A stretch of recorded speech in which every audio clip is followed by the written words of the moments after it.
So I hope you're in a cozy log cabin somewhere out in the mountains and it's starting to snow and you have a beautiful fire going and maybe you're wearing your jammies, sipping cocoa by that fire.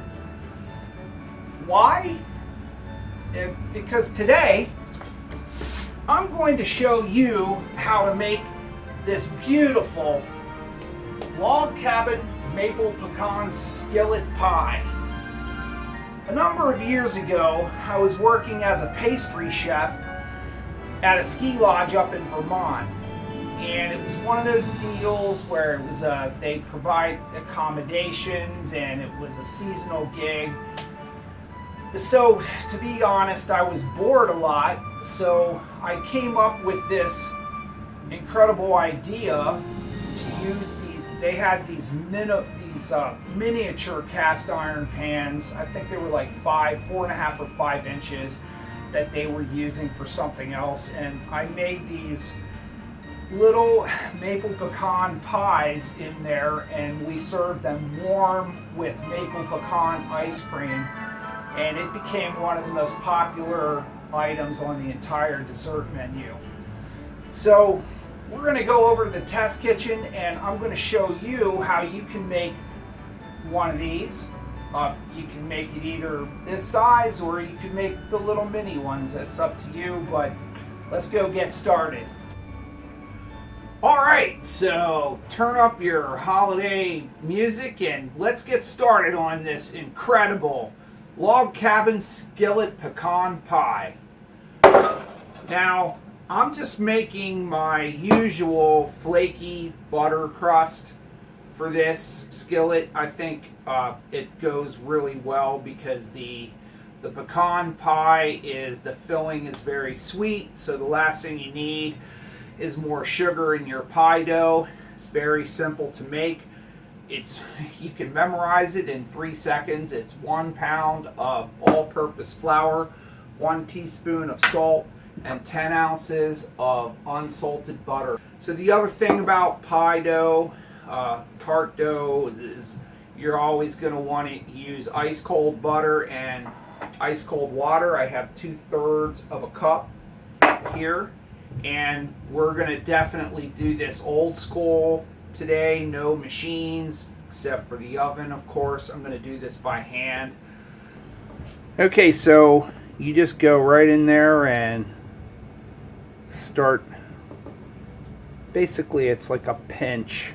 I like doing it this way because then you can definitely make sure that you're not over mixing this pie dough. You just kind of, this is what I do. Now you can use one of those pastry cutters. Definitely can do this in the food processor. That's a really good way to do it as well. Every once in a while, it's nice to go back to basics and pretend we don't have all the modern appliances and just do it the way our grandmother did it.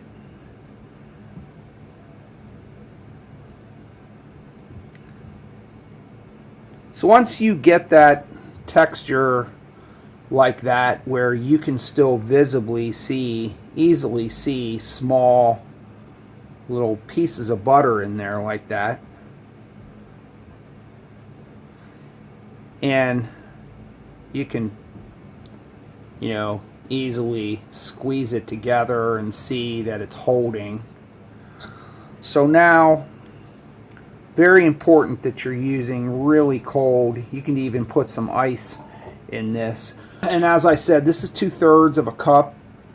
You may not need it all. It kind of depends on the humidity in your kitchen. Is it December or is it July? So you may not need it all. So don't go pouring all that in there right off the bat. And you just kind of want to gently go in there and bring it all together.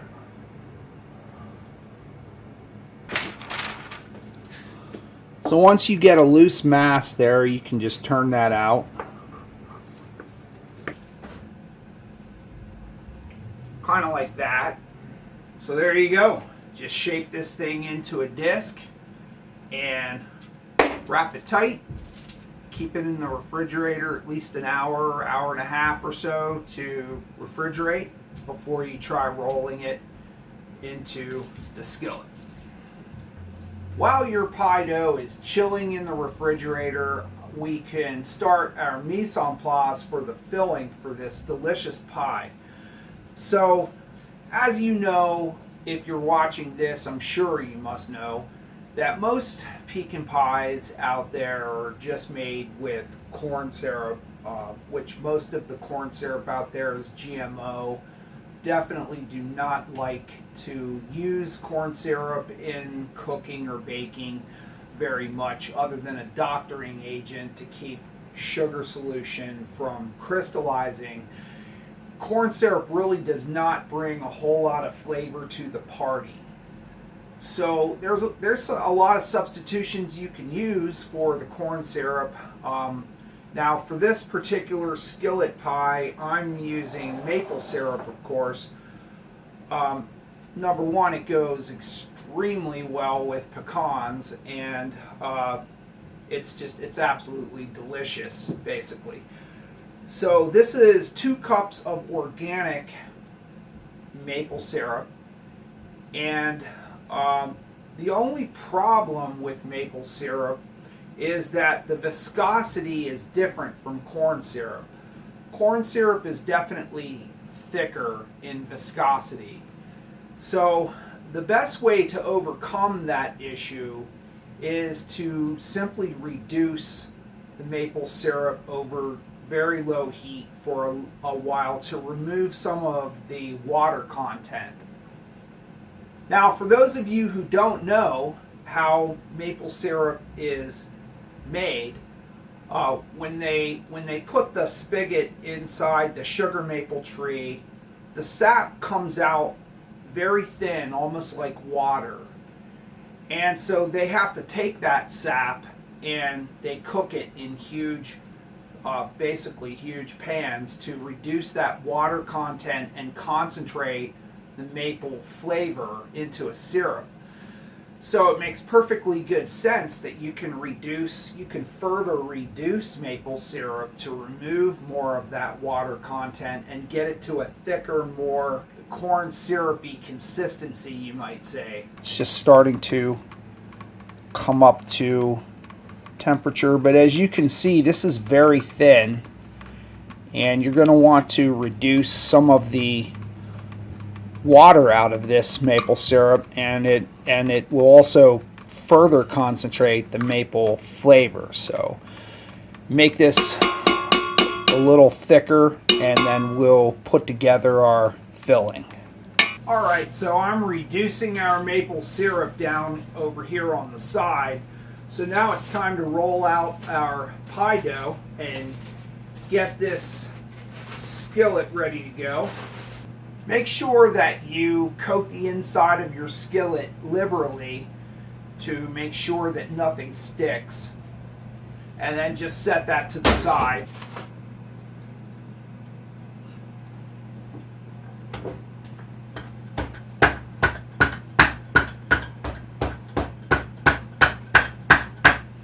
This is meant to be a rustic pie and nothing fancy, I'd like to say. So I'm not going to roll this pie dough super thin.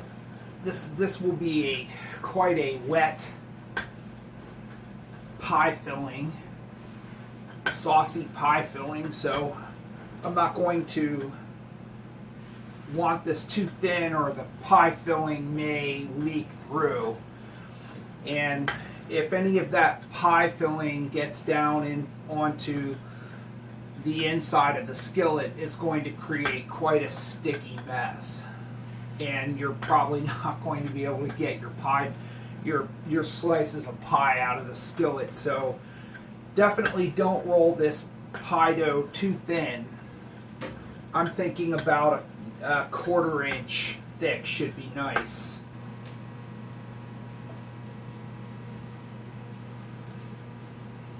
you can use your rolling pin to make this a little easier.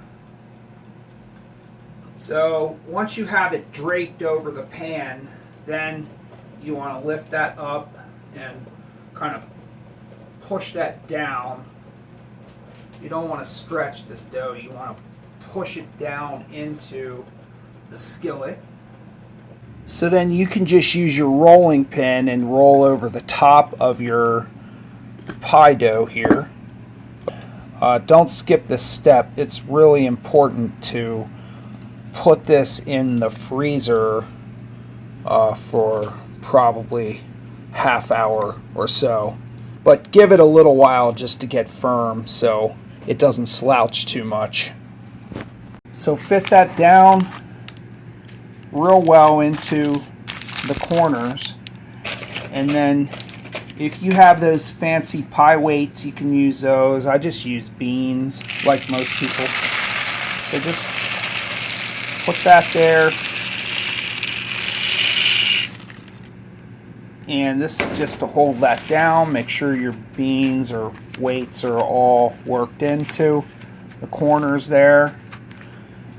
And now we're just going to blind bake this just long enough to set the dough. I'm going to probably only give this about 15 minutes, maybe 20 minutes. And as you can see, that pie dough is nice and thick, so your filling's not going to work its way down through there. But you have to blind bake this though for a little while. Alright, so I have our skillet dough in the oven, and now while that's baking, blind baking, we're going to go ahead and mix up this filling. It's very simple. I have here about a cup and a half of the reduced maple syrup, and it has thickened considerably. 5 ounces of organic dark brown sugar. Work that sugar in there. 4 organic free-range eggs. 2 tablespoons of Jack whiskey. Scant teaspoon of sea salt. 4 ounces of melted and cooled Vermont cultured butter, a tablespoon of the vanilla extract. This is organic vanilla extract. You want that flavor in there. Mingles very nicely with maple syrup.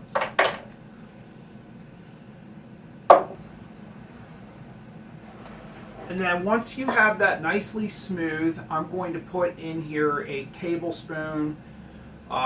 It's probably a tablespoon and a half of all-purpose flour, and that's just to give it just a little bit, enough body.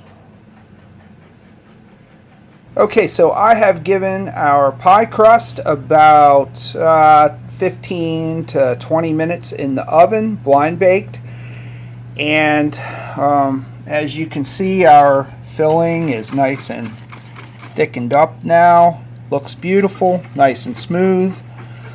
But before you pour the pie filling inside, the first thing you want to do is take your pecan pieces and evenly distribute those around the bottom. And you don't want to go too crazy with the pecan pieces inside, because it's better to have more of that nice creamy mapley filling than just crunching into a huge pie full of nuts. And just go nice and slow so you don't slosh all those nuts around all over the place. Yummy, yummy. So then this is totally optional, of course, but I like to have a few ounces here of actual pecan halves. Generally, you pay more for the halves than the pieces at market, so you don't need a lot of these. These are very expensive these days, and just you can put these around to make this pie look nice. And it's just a nice aesthetic touch. Like I said, you don't have to. You could just as soon put a bag of chocolate chips in there. It's going to be awesome no matter what. Alright, so then once you have your pecans arranged the way you want, then it's time to put this into a 325 degree oven. I like to go low and slow with this. As with most custards, I like to that are egg based, I like to kind of go slower with this pie. This has to set completely until it's cold. I would not put this in the refrigerator. However, I definitely would leave this out on the counter for many hours. Let's just say 6 hours minimum. Okay, so now I'm going to give this a try myself and let you know what I think of this beautiful, delicious pie.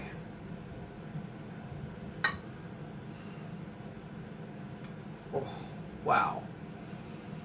Yeah, it smells like a big old stack of buttermilk pancakes with maple syrup slathered all around them.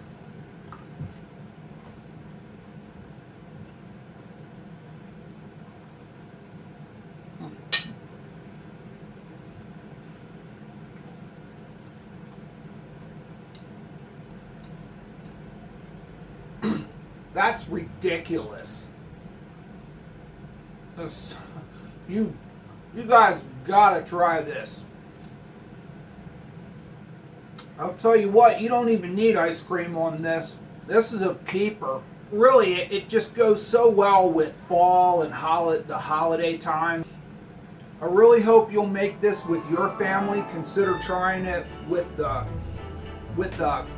cast iron pan. I think that it's a really nice touch, and it seems to really make a beautiful golden buttery crust. This crust is amazing in that pan. So there's something about the cast iron and the pastry that just goes really nicely together. So be sure to give this a try, and I will catch you guys next time. Thanks for joining me.